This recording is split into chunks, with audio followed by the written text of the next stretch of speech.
what's the positive message to come out of this? Because it can't be abortion alone. That's a very important issue for a lot of women, and it could help swing the election Kamala Harris's way.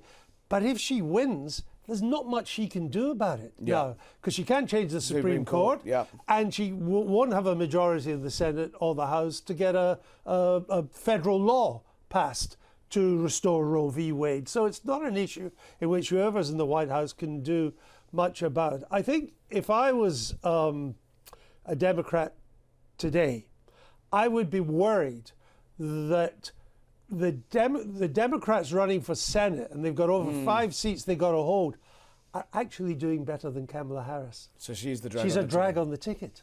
That's the problem. Do you think America is ready for a female president? I mean, we've been here before with Hillary. She obviously didn't win, and a black female president. Do you think there's any factor in that I don't coming myself. Because she hasn't really. She hasn't made an issue of it. Really, to her credit. Yes. I mean, this is a country obsessed, awashed in identity politics. Yeah. But to her credit, she's not made an issue of that. Yeah. She's running on the quality of her character, as Martin Luther King would say, rather than the colour of her skin, which is right. You know, we both come from a country now where it's not unusual to have a woman prime minister. Well, the Tory party have just elected a black female woman to be their leader. With imagine that 20 years ago. Nigerian heritage and so on. I don't think that it's holding back. And indeed, one of the reasons why it's very interesting that she's doing worse among black and Hispanic voters than Mr. Biden did in 2020. And that's a real issue for them. That's a real issue for them on that.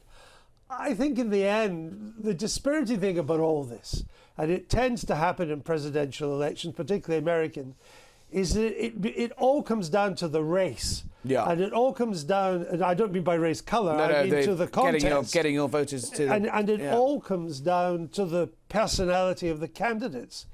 Whereas, you know, we live in a very dangerous world at the moment.